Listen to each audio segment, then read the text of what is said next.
Buenos días muchachos, Dios los bendiga. Qué bueno que estamos aquí otra mañana, otro domingo más, para aprender de la palabra del Señor. Vamos a esperar unos minuticos para que se vayan conectando. Hoy es 27 de septiembre, un día más que el Señor nos ha dado de vida y bueno, un día más que podemos aprender de su palabra. Saludamos a todos los que se comienzan a conectar. Sofía, buenos días, Dios te bendiga. Ya se comienzan a conectar. Así que hoy vamos a tratar como siempre un tema, como todos los temas de la palabra de Dios, un tema que nos edifica, que nos enseña, nos redarguye y nos lleva a poner en práctica lo que hemos aprendido de la palabra del Señor. Saludamos al ingeniero Mauricio. Mauricio, buenos días, bienvenido. Y ya nos vamos conectando poco a poco. Los insto a que tengan su Biblia lista, su cuaderno, su lápiz y bueno, que hagan muchas preguntas. Espero que hagan muchos comentarios, que hagan preguntas, para que no sea esto tan monótono que yo siempre hablo solo, ¿no? Entonces, que ustedes también participen, esa es la idea. A medida que vamos avanzando, pues yo voy leyendo las preguntas, comentarios y podamos hacerlo un poco más dinámico. Aprovecho antes de comenzar, recordarles que tenemos nuestros canales en Instagram, nuestro canal en YouTube, en Facebook, y los invito a que por favor entren, comenten, compartan y me gustan, para que otras personas también sean edificadas con la palabra del Señor y los temas que aquí tocamos.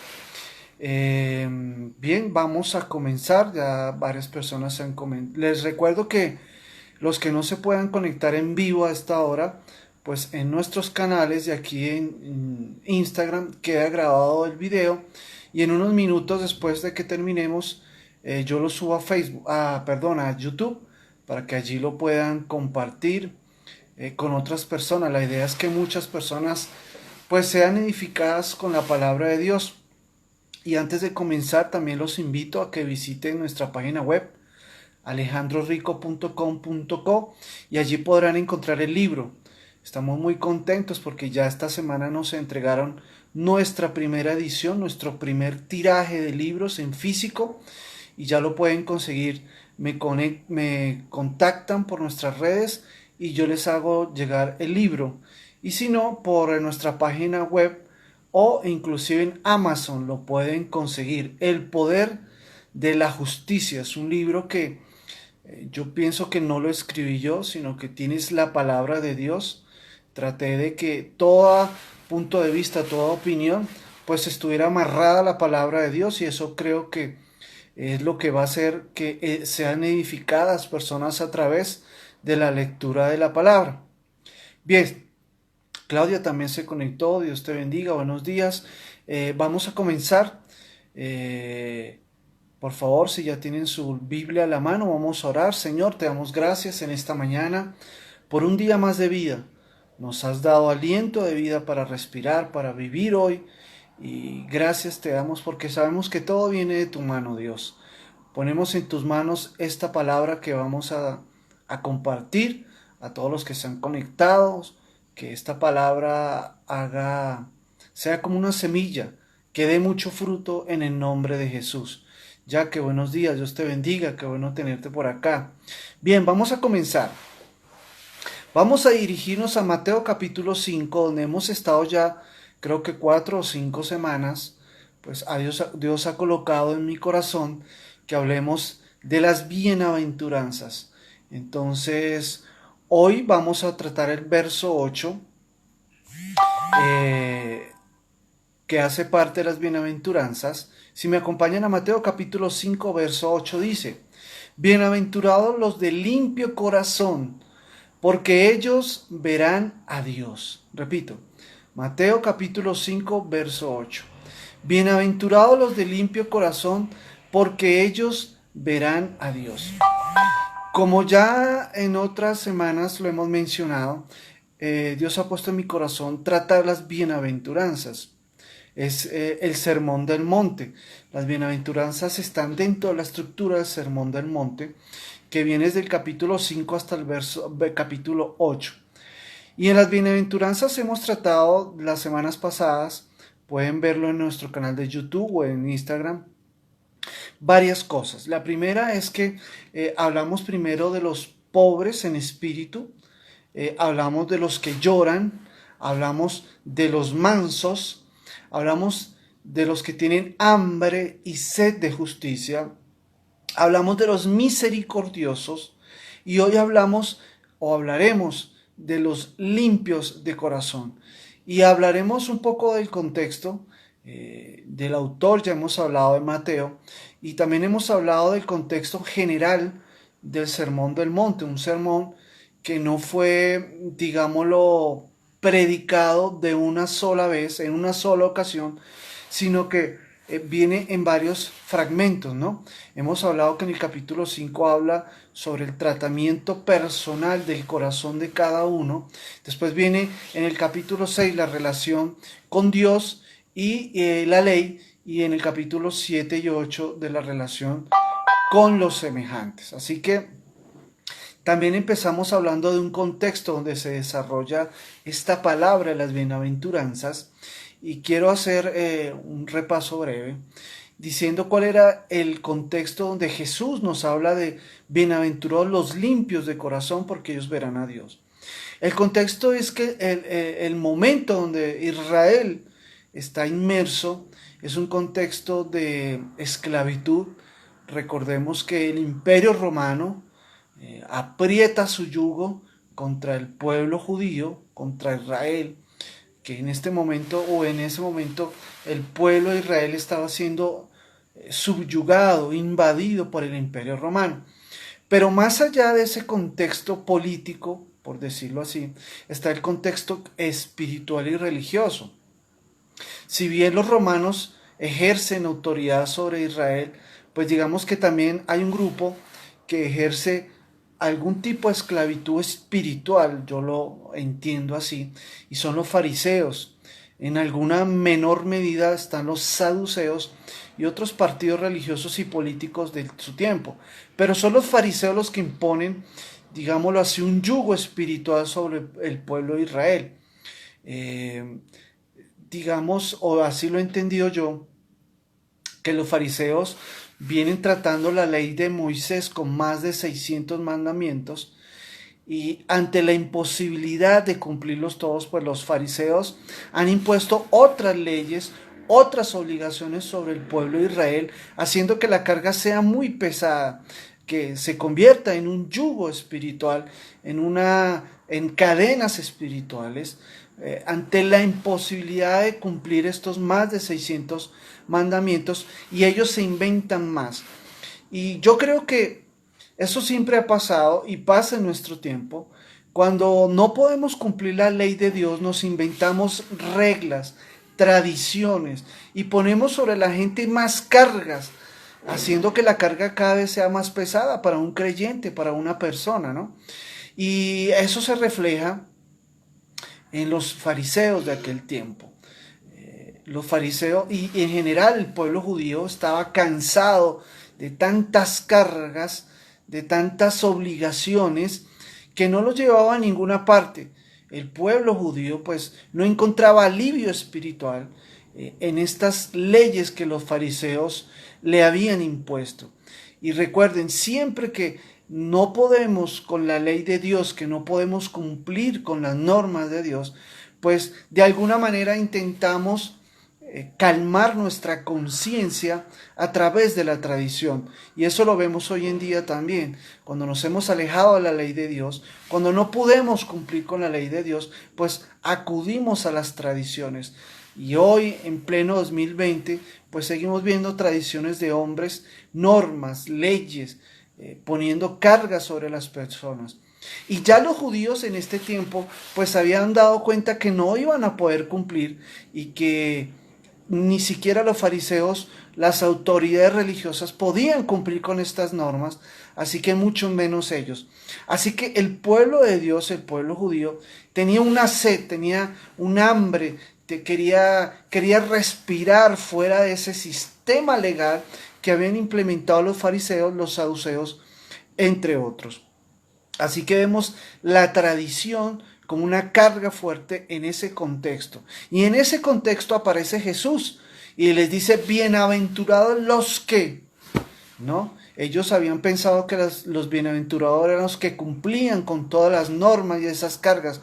Pero viene Jesús, como siempre, y confronta a ese sistema religioso y les dice, no, bienaventurados los que, y comienza diciendo los pobres en espíritu, comienza los que lloran y sigue hablando de los mansos, comienza a romper literalmente, a hacer pedazos toda esa cultura de los fariseos de normas, de cargas, de leyes. Así que Jesús en el verso 8 nos viene a decir, bienaventurados los limpios de corazón, porque ellos verán a Dios.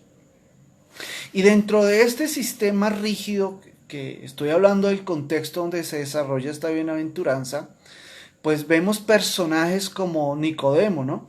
Nicodemo es una autoridad religiosa de su tiempo, era un sumo sacerdote, y se supone que él manejaba todo este sistema de leyes, de normas, de reglas, pero él en su corazón no encontraba la paz de Dios, no encontraba esa entrada al reino de Dios, y él mismo sabía que lo que él enseñaba no era suficiente, y él conocía la ley de Dios que decía que venía un Mesías. Así que a la medianoche, en medio de la oscuridad, va y busca a Jesús, le toca a su puerta y le hace la pregunta, Señor, ¿cómo hago para entrar al reino de Dios? Y no me voy a meter mucho ahí, pero uno se podría preguntar cómo un sacerdote, alguien que manejaba la ley de Dios, que manejaba la tradición, en su corazón había un vacío que él sabía que eso no era suficiente. Y encuentra en Jesús ese Mesías que la Biblia hablaba, que vendría y sanaría los corazones, los libertaría, no solamente del yugo romano, sino del corazón, de ese vacío que había en el corazón y que el pecado había transmitido y se había convertido en muerte espiritual para el pueblo de Dios. Así que a mí me llama mucho la atención Nicodemo, que siendo un sabio de la ley, él reconocía que ese sistema legal que él sostenía, que él enseñaba, no era suficiente. Y no solamente Nicodemo, vemos muchos casos. Por ejemplo, en Mateo 22:36 se acerca un joven y le dice a Dios, Maestro, ¿cuál es el gran mandamiento de la ley? Entonces uno entiende que él está diciendo, Señor, ya tenemos 600 mandamientos, esto se ha vuelto muy complejo, esto se ha vuelto muy enredado, no encontramos salida. ¿Cuál es el gran mandamiento? Danos uno, por favor, uno. El pueblo estaba cansado, no encontraba salida y le dice a Jesús, así como Nicodemo, ¿cuál es la manera? ¿Cómo encontramos la vida eterna? ¿Cuál es el gran mandamiento? Resúmenos en uno o en dos, porque la verdad es que ya no podemos más. Ya no sabemos cómo hacer. Y Jesús le dice a este joven, en Mateo 22, verso 36, le dice, amarás a Dios, al Señor tu Dios, con todo tu corazón, y con toda tu alma, y con toda tu mente. Este es el primero y grande mandamiento. Y el segundo es semejante, le dice Jesús. Amarás a tu prójimo como a ti mismo. De estos dos mandamientos depende toda la ley y los profetas. Es decir, que todo ese andamiaje legal, religioso en el que estaban viviendo, se resume en amarás a tu Dios y amarás al prójimo. Esto lo que nos dice es que la gente estaba buscando cómo aliviar esa carga. Por eso Jesús dice, seguidme a mí, que mi yugo es ligero, es liviano. Porque el yugo que estaba puesto sobre el pueblo judío ya se estaba haciendo insoportable de llevar. Así que Jesús aparece en las bienaventuranzas y comienza a confrontar a ese sistema tan pesado que estaba llevándose en este momento. También en Lucas capítulo 10, verso 25, se acerca un hombre y le dice a Jesús, Maestro, ¿qué haré para heredar la vida eterna? Todas estas preguntas, Nicodemo, el de Mateo 22, el Lucas 10, perdón, denota es un hambre espiritual por el pueblo de Israel. Ellos sabían que venía el Mesías y lo estaban esperando. Por eso yo creo, entre otras, el gran éxito que tuvo el ministerio de Juan el Bautista. Porque yo creo que ellos, como sabían que venía un Mesías, ellos pensarían que ese Mesías era Juan el Bautista. Porque Juan el Bautista estaba diciendo, arrepentíos, arrepentíos. Y la gente estaba ávida, entonces pensó que Juan el Bautista era ese Mesías, hasta que Juan le dice, no, no soy yo, es Jesús el que estábamos esperando, no soy yo solamente soy un mensajero. Pero ya la gente estaba ávida, tenía una sed espiritual, estaba cansada de cargar todo eso. Y eso es el contexto en el que nos podemos introducir en esta bienaventuranza. Así que llega la respuesta de Jesús a esa hambre espiritual y nos dice, no, los limpios de corazón son los que verán a Dios. El pueblo tenía un hambre y quería ver a Dios. Vemos, por ejemplo, como Moisés, él decía, Señor, muéstrame tu gloria. Y porque el pueblo sabía, los judíos sabían que ver a Dios era como el pináculo de una relación con Dios, verlo. Y también decían que el que veía a Dios moría. Y viene Jesús y les dice, no, los limpios de corazón sí verán a Dios. Entonces Jesús viene y complementa, llena ese vacío espiritual y comienza a revelar toda esa sabiduría que viene de tener una relación íntima y estrecha con Dios. Jesús rompe todos esos paradigmas y comienza a mostrarnos cómo se puede tener una relación con Dios. Y en esta bienaventuranza es cómo lo podemos ver. Y nos dice que es a través de la limpieza de nuestro corazón. Y a esos nos llama bienaventurados. Así que Jesús nos comienza a enseñar que los limpios de corazón verán a Dios. Y eso me llama la atención porque a veces nosotros creemos que los limpios de corazón son los que nos parecemos a otros hombres o tenemos estándares de santidad, de pureza que vienen de cosas extrañas, de ritos, de tradiciones, o nos comparamos como el publicano. Cuando se acerca al templo y se sienta al lado de otra persona y le dice, Señor, yo no soy como este publicano, como este pecador. Yo hago esto y esto. Porque tendían, a compararse con los otros hombres. Y todavía hay personas que se comparan con pastores, con sacerdotes, con obispos. Y Dios nos dice aquí, no. El estándar de pureza, de limpieza, de santidad, es con Dios mismo. En Mateo capítulo 5, verso 48, Él nos dice, sed perfectos como yo soy perfecto. O sed santos porque yo soy santo.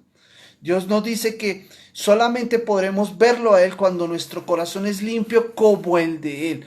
No podemos compararnos con personas, con nada ni con nadie, sino que el estándar de santidad mismo es Dios. Él es el estándar de santidad. Así que tenemos a unos fariseos comparándose entre ellos mismos, comparándose con publicanos, con pecadores, para ellos sentirse más santos.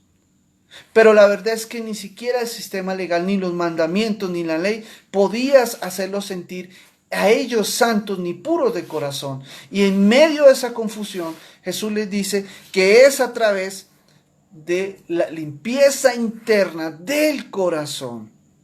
Ellos venían de compararse con otros y de las cosas externas. Por eso ellos le decían Jesús, porque ellos no se lavan las manos cuando van a comer, hablando de los apóstoles. Y Jesús le dice, es que no es las apariencias, lo externo, es lo que hay en el corazón, lo que está dentro. Y esos, los que son puros, verán a Dios. Y por eso Jesús confronta directamente y sigue confrontando a la religión de nuestro tiempo de que no es lo externo, es lo interno.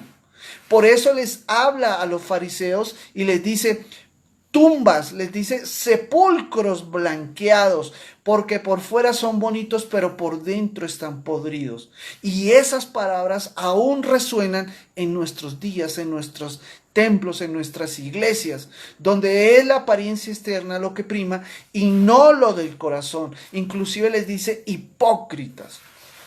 Ahora, ¿por qué Jesús en este momento, cuando llegamos al verso 8, dice limpios de corazón? Y eso me hace recordarles que cada bienaventuranza que hemos hablado tiene un orden. No está puesto ahí por casualidad, sino que tiene un orden. Veamos, comenzamos con los pobres de espíritu. Entonces, cuando yo soy pobre, cuando me siento en quiebra espiritual, cuando lo único que puedo hacer es extender mi mano para mendigar gracia, perdón de parte de Dios, entonces se activa la segunda, que es que lloran. Cuando yo soy un mendigo, cuando reconozco mi quiebra espiritual, entonces lloro por el pecado que me llevó a estar en esa mendicidad y en esa quiebra espiritual. Y cuando yo soy pobre, cuando me siento y reconozco que estoy quebrado, cuando lloro por mi pecado, se activa la tercera, que son los mansos de corazón. Acuérdense que hablamos de la mansedumbre y de la humildad. Cuando yo reconozco y cuando tengo mansedumbre en mi corazón, fruto de haber llorado por mi pecado, entonces se activa el que yo demando y que tengo hambre de sed y justicia de Dios. Y cuando yo tengo hambre y sed de justicia, entonces puedo entregar y recibir misericordia. Puedo darle a otros misericordia. Y cuando yo soy misericordioso, entonces se activa la que en este domingo y en esta mañana vamos a tratar o estamos tratando, y es limpio de corazón. Pero fíjese que ahí no termina. Después veremos que cuando nos convertimos y cuando tenemos el corazón limpio, entonces nos convertimos en pacificadores. Y cuando nos convertimos en pacificadores, entonces la palabra dice que seremos perseguidos y vituperados. Cuando somos pacificadores, el mundo nos va a perseguir, porque el mundo no persigue la paz. El mundo no persigue las bienaventuranzas. Entonces nos convertimos en enemigos del mundo y somos vituperados y perseguidos. Y si ustedes se dan cuenta, hay una perfecta sincronía, un perfecto orden en las bienaventuranzas. Nos somos pobres, lloramos, somos mansos, tenemos hambre y sed de justicia, somos misericordiosos y entonces llegamos a los limpios de corazón. Hay una relación perfecta en lo que hemos aprendido. Nada es gratis en el orden de las bienaventuranzas. Y esta primera parte del Sermón del Monte, las bienaventuranzas, tiene que ver con las cosas del corazón, cosas internas. Y me gusta mucho lo que dice John MacArthur, y se lo he escuchado a otros predicadores, que hay dos tipos de religión: la religión del mérito humano y la religión del mérito divino. En la religión del mérito humano, que son todas las religiones, es a través de obras, de méritos tuyos para alcanzar gracia, para alcanzar misericordia, para alcanzar salvación, para alcanzar vida eterna. Lo hacemos a través de méritos humanos. Y ahí encajan los fariseos de los que estamos hablando, de los tiempos de Jesús. Ellos creían que era a través del rito, de la tradición, de los mandamientos, de las leyes, que ellos alcanzaban la vida eterna, como Nicodemo o como el joven, a través de normas estrictas. Pero viene una revelación tremenda, y es a través de Jesús, que es los méritos divinos. No es lo que tú y yo podamos hacer, es lo que hizo Dios a través de Cristo Jesús. Y eso no es nada nuevo, estaba escrito en la palabra, pero estos cabezones espirituales, como yo los llamo a veces, a estos fariseos, ellos seguían enfrascados en los méritos humanos, y ya Dios a través de su palabra había hablado que no era a través de méritos humanos, y nunca lo ha sido, y nunca lo será. Jamás, sino por mérito divino. Así que hay dos tipos de religiones, pudiéramos decirlo así como lo dice John MacArthur, que son los méritos humanos y los méritos divinos. Pero ya, como les dije, la Biblia había hablado de esa diferencia. En Isaías capítulo 59, les recomiendo que lean todo el capítulo 59. Es muy diciente. Mire, dice Isaías 59:1. He aquí, no se ha cortado la mano de Jehová para salvar, La salvación no se ha perdido porque el brazo, la mano de Jehová se haya cortado. No es que se le haya quedado chiquito para alcanzarnos para salvación, dice Isaías. No, la mano de Dios, el brazo de Jehová no se ha cortado para salvación. Ni se ha agravado su oído para oír. No es que Dios haya quedado sordo y que no nos escuche. Mire lo que dice en el verso 2. Pero vuestras iniquidades han hecho división entre vosotros y vuestro Dios. Dice Isaías, no es que el brazo de Dios haya cortado, sino que las iniquidades han causado una separación, una división entre Dios y el hombre. No es que Dios no quiera, no es que su brazo se haya cortado, no es que su oído se haya quedado sordo, sino que las iniquidades de Dios son las que nos separan de Dios. Y mire lo que dice en el 3, porque vuestras manos están contaminadas de sangre y vuestros dedos de iniquidad, vuestros labios pronuncian mentira, hablan maldad vuestra lengua. Y todo el capítulo 59, Dios nos habla de que es el pecado y la iniquidad lo que nos separa de Dios. Y mire lo que dice en el 17, pues de justicia se vistió como de una coraza, está hablando de Jesús.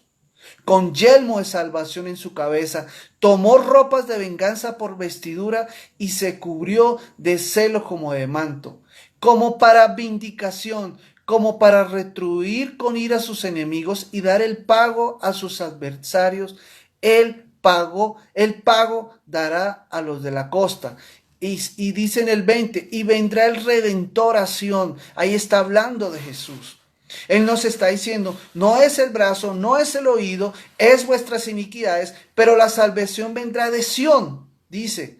Y vendrá el Redentor de Sión. Ya Isaías estaba hablando que no era por obras externas, no es por mérito humano, sino Dios mismo sabrá encargar hombre, vivirá en medio nuestro, pagará nuestros pecados, pagará la deuda, nuestras iniquidades y nos dará salvación.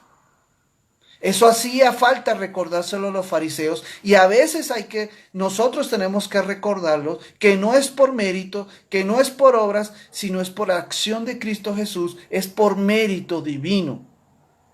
No hay salvación en obras, sino que Jesús nos recuerda en las bienaventuranzas que nunca veremos a Dios si no tenemos un corazón limpio, nuestro interior.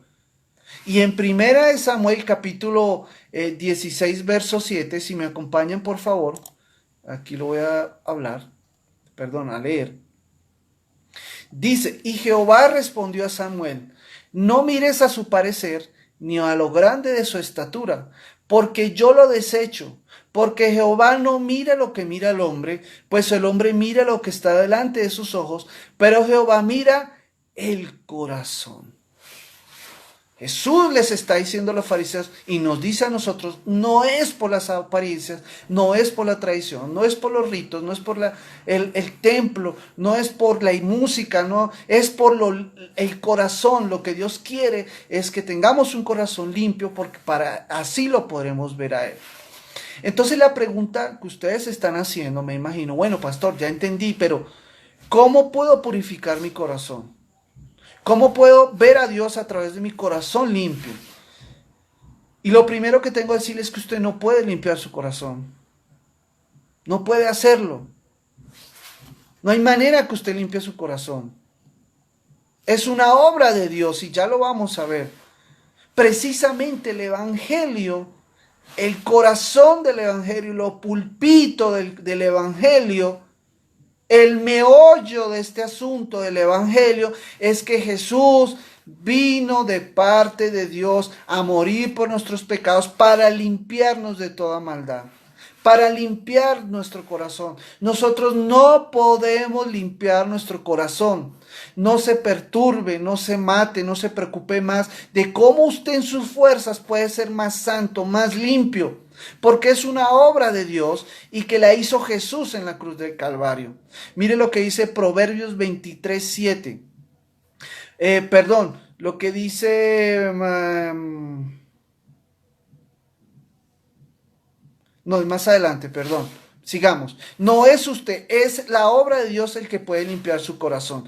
Y le voy a dar la clave, cómo podemos ser limpios de Dios. Y es por fe en la obra de Jesús.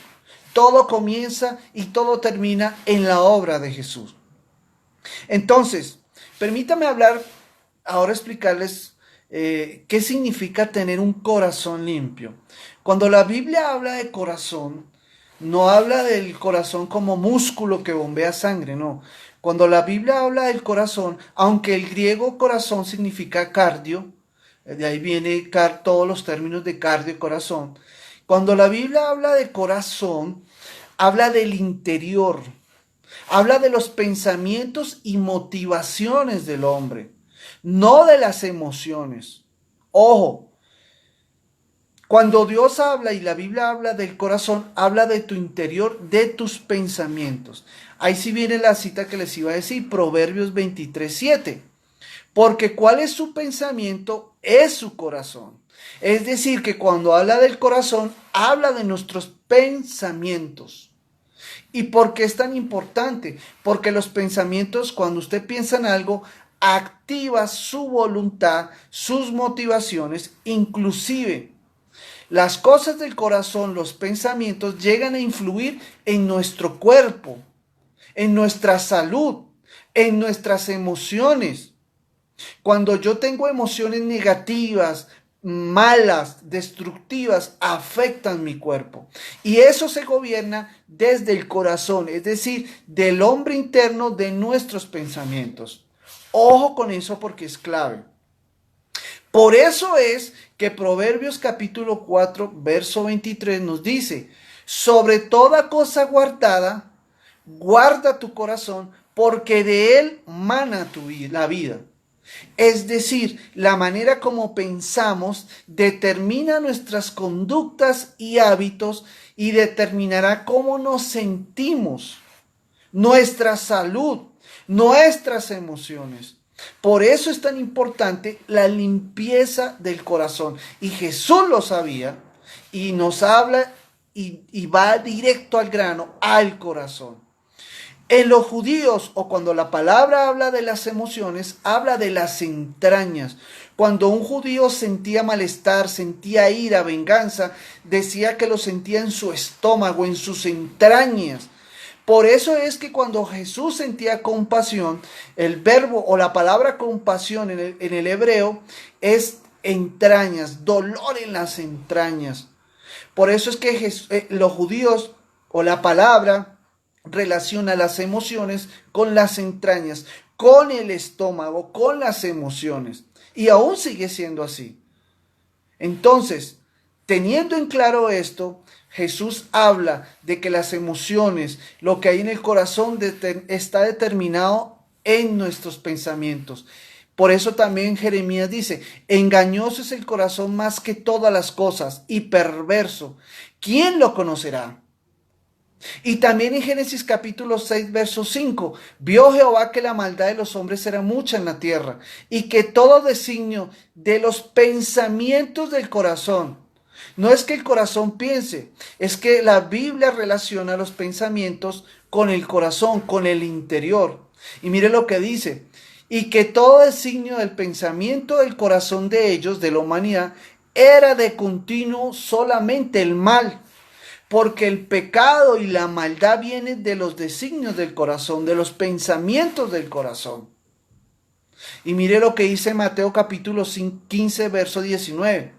Porque del corazón salen los malos pensamientos, los homicidios, los adulterios, las fornicaciones, los hurtos, los falsos testimonios y las blasfemias. Jesús sabía que el centro de la vida del ser humano es el corazón, sus pensamientos. Por eso Pablo dice, renovaos en nuestra manera de pensar. Jesús sabía que ahí estaba la clave, la manera de pensar, en la renovación de nuestro pensamiento.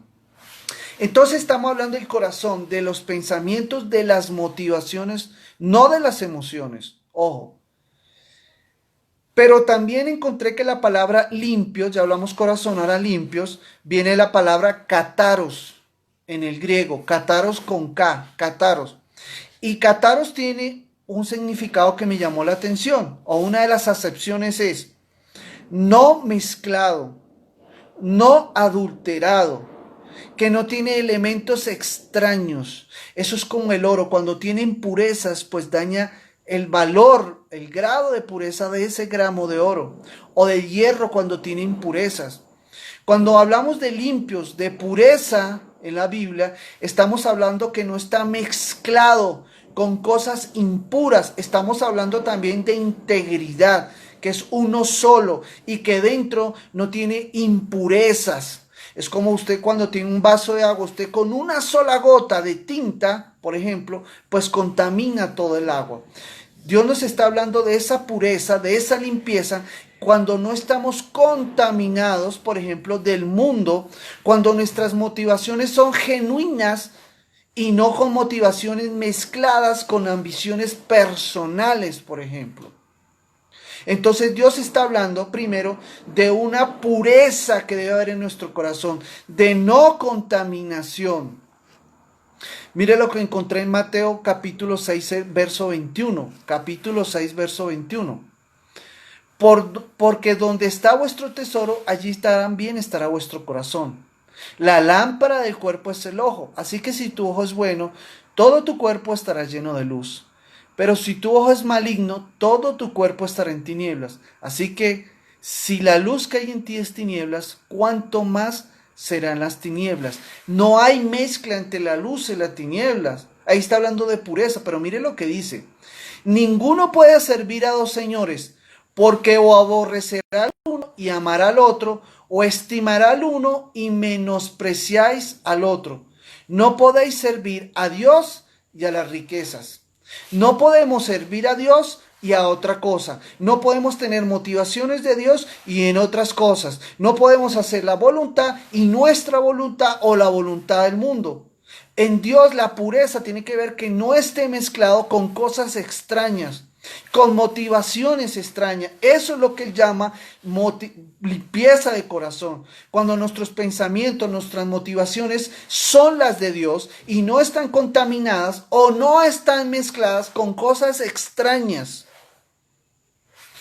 Mire lo que encontré de Thomas Watson. Dijo, la moralidad puede ahogar a un hombre tan rápido como el vicio. Cuando la moralidad está contaminada con motivaciones extrañas, son tan mortales, tan malas y tan dañinas como los vicios. Ojo con eso. Y en este punto muchos estarán diciendo, pero yo tengo motivaciones puras, pastor. Alejandro, yo tengo motivación. Si es verdad, las motivaciones tienen que ir acompañadas con obras santas, dice la palabra. Es decir, que no basta solamente tener motivaciones limpias, puras de corazón. Necesitamos obras santas. Mire lo que encontré también. Un recipiente puede hundirse con oro o con estiércol. Puede pensar que sus motivos son puros y puede decir, yo soy una persona muy religiosa y quiero agradar a Dios. Pero si sus obras no son de acuerdo a la palabra de Dios, entonces no hay pureza verdadera. No estamos hablando solamente de que las motivaciones sean correctas, sino que esas motivaciones tienen que producirle a usted actos puros. Ahora, mire, déjeme explicarle esto que a mí me dio una enseñanza tremenda cuando estaba estudiando este tema. Porque yo le decía, Señor, yo tengo motivaciones puras. Mis motivos están siendo impulsados por ti, pero a veces yo no hago las cosas como debería hacerlas. Entonces me recordé que Pablo también vivía por eso. Él decía, porque lo que en Romanos capítulo 7, verso 15 lo pueden encontrar. Dice, porque lo que hago no lo entiendo, pues no hago lo que quiero, sino lo que aborrezco, eso hago. Y si lo que no quiero esto hago, apruebo que la ley es buena. Entonces Pablo estaba en ese dilema en el que yo me encuentro y que sé que usted también se puede encontrar, y de hecho sé que es así, se ha encontrado, de que usted tiene motivaciones puras, de que usted sabe lo bueno, que usted quiere hacer las cosas bien, de que usted quiere orar, de que usted quiere ayunar, pero termina haciendo otras cosas. Entonces mire lo que encontré acerca de la pureza. Existen varios tipos de pureza y que le va a ayudar a responder lo que Pablo está viviendo y que yo sé que estamos viviendo, de que sabemos las cosas, las motivaciones, pero terminamos haciendo otra. Número uno, hay una pureza primitiva. Esa pureza primitiva solo existe en Dios, porque Él es la fuente de todas las cosas. Y la pureza no es la excepción, la pureza viene de Dios, la santidad viene de Dios. Así que esa pureza primitiva es la base, es la que solo existe en Dios, porque viene de Él. ¿Ok? La segunda tipo de pureza es la creada, es la que como Él, como fuente de la pureza, puede concederle a algo creado. Cuando Él creó a los ángeles, los creó puros. Cuando Él creó a Adán y Eva, los creó puros. Que después se distorsionaron por el pecado es otra cosa. Pero entonces la pureza creada es la que concede Él a algo o a una creación, esa pureza a una cosa creada. Ok. La tercer tipo de pureza es la pureza definitiva, que algunos lo llaman la glorificación. Y es la pureza que todos los que hemos creído en Cristo, los que hemos sido limpiados por la obra de Cristo, llegaremos a tener. Es decir, después de que muramos, que salgamos de este cuerpo de muerte, saldremos a una pureza definitiva. Entonces, en 1 Juan capítulo 3, verso 2 dice, amados, ahora somos hijos de Dios, pero aún no se ha manifestado lo que hemos de ser. ¿Lo ven? Pero sabemos que cuando Él se manifieste, Cristo, seremos semejantes a Él, porque le veremos tal como es Él. Entonces, esta pureza definitiva es la que alcanzaremos cuando estemos con Cristo y cuando Él sea manifestado, etcétera, etcétera, etcétera. Seremos completamente puros. Hay un cuarto tipo de pureza, y ya voy llegando al punto de Pablo, y es la pureza posicional. Es la pureza que nos otorgó Dios Jesús a través de su obra redentora. Es la posición que ocupamos hoy en día todos los hijos de Dios. Posicional. Es una pureza que Él ya nos otorgó mediante su sacrificio. Cuando Él murió en la cruz, Él tomó nuestro pecado y nos retribuyó justicia. Mire lo tremendo que hizo Jesús. Se llevó el pecado y nos dio justicia. De tal manera que cuando Dios nos ve, no ve el pecado, sino ve a Cristo en nosotros. Eso se llama justificación.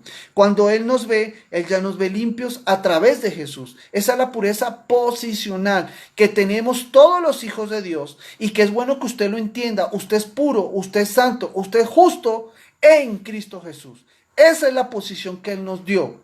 Es importante. Y la número 5, que es la más difícil, es la pureza práctica. Es la que usted y yo tenemos que ejercer cada día. Podemos estar posicionalmente en Cristo, pero como no ha sido manifestado, como lo acabamos de leer en Romano, tenemos que luchar todo el día con esa naturaleza. Entonces, esa es lo que está viviendo Pablo. Él sabe que es puro en Cristo, pero que él tiene que practicar obras que estén de acuerdo, alineado a lo que ya Cristo hizo en la cruz. Por eso Pablo dice en 2 Corintios capítulo 7, verso 1. Así que, amados, puesto que tenemos tales promesas, está hablando de un futuro posicional, limpiémonos de toda contaminación de carne y de espíritu, perfeccionando la santidad en el temor de Dios. Entonces Pablo se está sintiendo como me siento yo en este momento, que mis motivaciones son puras, que yo sé que posicionalmente estoy limpio y puro en Cristo, pero que todos los días tengo que enfrentarme al pecado y llevar esa pureza práctica, tomar decisiones en mi vida para no llevar el pecado a mi vida. Y lo interesante de esto es que usted sabe, y yo sé, que todos los días vamos a pecar. No le estoy diciendo que usted no va a volver a pecar, sí va a volver a pecar. Pero también la palabra nos da la salida.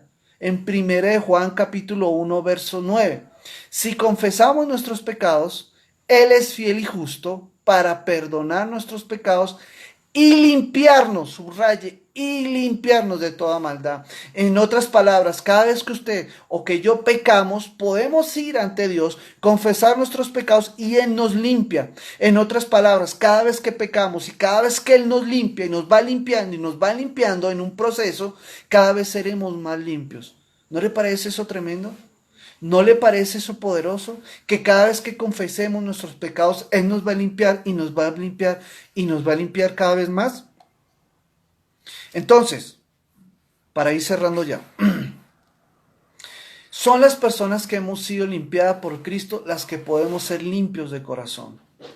La Biblia establece en esta bienaventuranza, o Jesús nos está diciendo, que cuando creemos en el sacrificio de Jesús, solamente en esos términos podemos ser limpiados. En otras palabras, solamente los que han creído en Jesús podrán ver a Dios. Se lo puedo traducir de esa manera. Si somos limpios en Cristo Jesús, Él nos está diciendo, solamente los que son limpios en Cristo Jesús verán a Dios. Tremendo, ¿no?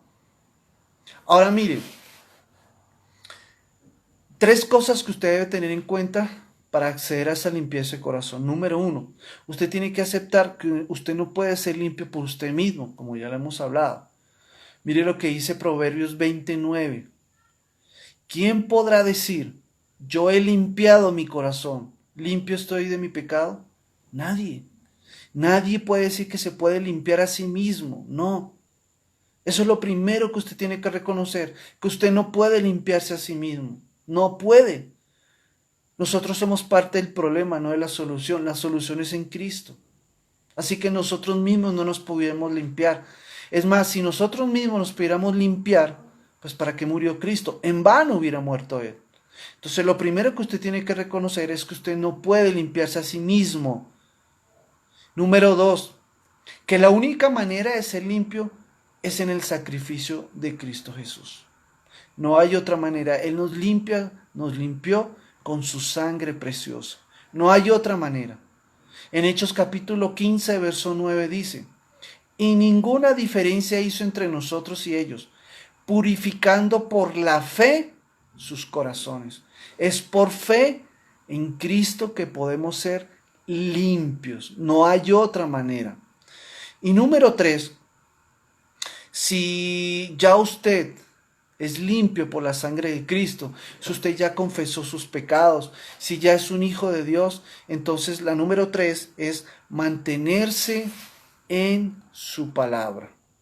Juan capítulo 15, verso 3 dice, ya vosotros estáis limpios por la palabra que os he hablado.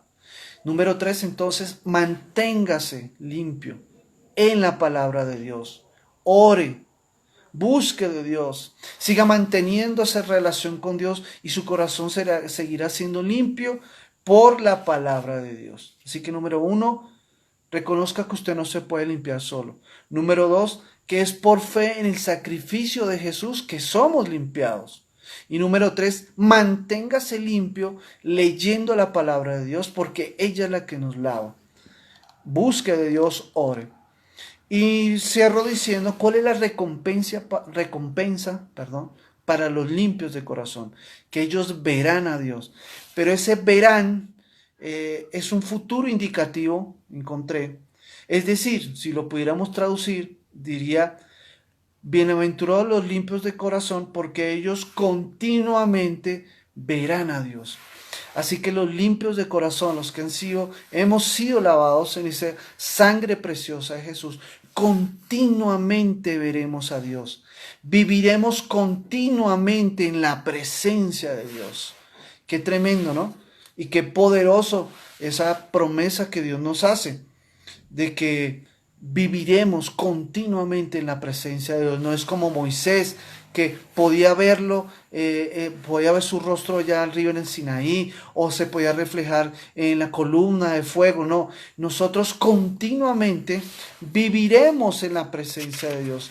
Qué bonita esta bienaventuranza. Los limpios de corazón, los hijos de Dios, los que hemos sido limpiados por Cristo, podemos y vivimos viendo a Dios. Vemos su mano en nuestra vida. Yo veo la mano de Dios en mi salud, en mi familia, en mi trabajo, que no me ha faltado nada en medio de la pandemia, que ninguna enfermedad ha tocado mi hogar. Eso es ver a Dios. No es en lo perfecto que podamos ser a través de nuestras obras, sino en la obra que hizo Cristo nos limpió. Muchachos, gracias por habernos acompañado. preguntas, comentarios. Les agradezco que nos hayan acompañado. Este video quedará en Instagram, en YouTube. Espero, si usted que me está escuchando, que me está viendo, no ha sido lavado por la sangre de Cristo, por su sacrificio, hoy usted puede hacer ese acto de fe para que Cristo entre en su corazón y su corazón sea limpiado hasta el último rinconcito por la sangre de Cristo. Si usted no recibió a Cristo, haga esta oración conmigo en este momento, por favor. Señor Jesús, te pido perdón por todas las cosas que he hecho, que he cometido y que me han apartado, que me han separado de ti. Reconozco que tú moriste en la cruz por mí, por mis pecados, que tu sangre me limpia. Te reconozco a ti como mi Señor y mi Salvador. Te pido que inscribas mi nombre en el libro de la vida, Señor. Gracias, Señor, porque sé que tu misericordia me perdona de todas mis iniquidades y que tú moriste por mí. Te doy gracias en el nombre de Jesús. Si hiciste esta oración por primera vez, por favor escríbeme en las redes y necesitas o tienes preguntas, allí podremos responderlas. Muchachos, gracias por habernos acompañado. Los bendigo en el nombre de Jesús. No olviden entrar a nuestro canal de YouTube dentro de unos minutos para ver este video, para recomendarlo, para darle me gusta y para compartir, igual en nuestras otras redes. Espero que esta palabra sea de edificación para ustedes y los insto a que esta semana que viene busquen de Dios, busquen de esa presencia, busquen de la misericordia y de la gracia que hay en Cristo Jesús, porque Él es bueno y siempre será bueno, fiel y justo. Los bendigo en el nombre de Jesús. Gracias por habernos acompañado. Un abrazo.